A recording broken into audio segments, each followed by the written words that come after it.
अब वक्त है हमारे सुप्रसिद्ध विश्लेषण का। वैसे तो विश्लेषण हम कार्यक्रम की शुरुआत में दिखाते हैं, यानी बिगनिंग में दिखाते हैं, लेकिन आज विश्लेषण मैं आपको कार्यक्रम में के अंत में दिखा रहा हूं और इसके मायने हैं मैं आपको दिखा रहा हूं चुनावी आंकड़ों का संपूर्ण विश्लेषण और दिलचस्प विश्लेषण। गुजरात में आम आदमी पार्टी उम्मीदवार पस्त, जमानत जब्त। आम आदमी पार्टी 128 उम्मीदवारों को लड़ाती है, लड़ाए तो उसने और ज्यादा, और 128 उम्मीदवारों की जमानत जब्त होती है गुजरात के अंदर 128, और कांग्रेस के 44 कैंडिडेट्स की यानी 44 उम्मीदवारों की जमानत जब्त होती है। हिमाचल के अंदर आम आदमी पार्टी के 67 कैंडिडेट्स की जमानत जब्त होती है, यानी उम्मीदवार पस्त है और जमानत जब्त है। अब एक और दिलचस्प आंकड़े की तरफ बढ़ते हैं। चुनावी आंकड़ों का विश्लेषण अगर हम करें तो मुस्लिम आबादी वाले इलाकों में मैं देखता हूं दरियापुर 40% मुस्लिम आबादी है। 2017 में यह सीट कांग्रेस के पास थी, 2022 में बीजेपी के पास आ गई। वागरा 44% मुस्लिम आबादी है, बीजेपी के पास 2017 में भी थी, 2022 में भी आ गई। भरूच 38% मुस्लिम आबादी है। अहमद पटेल इसी इलाके से आते थे, बीजेपी के पास 2017 में भी थी और 2022 में भी है।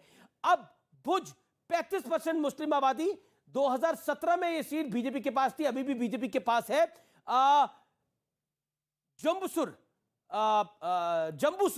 31% मुस्लिम आबादी है, यह सीट पहले कांग्रेस के पास थी 2017 में, बीजेपी के पास 2022 में आ गई है। बापूनगर 28% मुस्लिम आबादी है, कांग्रेस के पास ये सीट थी, बीजेपी के पास आ गई है। यानी तो मुस्लिम आबादी वाली सीटें हैं वो लगभग कांग्रेस पार्टी के पास जा रही है। ये एक दिलचस्प आंकड़ा है। आइए अब एक और आंकड़ा आपको मैं दिखाता हूं। गुजरात में कांग्रेस की हार वाला रिकॉर्ड, 17 सीटें जीती, और या फिर कहें तो 17 सीटें नसीब हुई, और ये अपने आप में एक रिकॉर्ड है। वोट शेयर 28% से कम, ये भी अपने आप में एक रिकॉर्ड है। 77.3% का वोट शेयर अपने आप में रिकॉर्ड है। चुनावी इतिहास में सबसे बुरा प्रदर्शन राहुल गांधी और मल्लिकार्जुन खड़गे की पार्टी का। इससे पहले 1990 में सबसे कम 33 सीटें आई थी।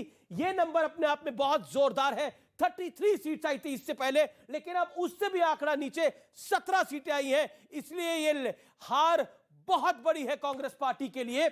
आइए एक और आंकड़ा देखते हैं। आपकी जो दाल नहीं गली है, गुजरात में 5 सीटों पर सिर्फ जीत मिली है, 128 पर जमानत जब्त हुई है।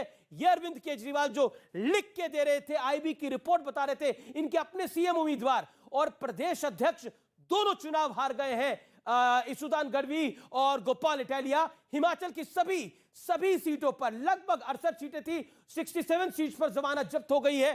बड़ा झटका है। हिमाचल में वोट प्रतिशत मात्र 1% मिला है। ये आंकड़े अपने आप में बहुत कुछ कहते हैं।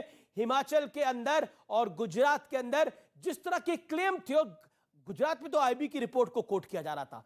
तो ये आंकड़े संपूर्ण विश्लेषण है इस चुनाव का। फिलहाल इस कार्यक्रम में इतना ही। उम्मीद है आपको ये विश्लेषण पसंद आया होगा, ये कार्यक्रम पसंद आया होगा। नमस्कार, जय हिंद।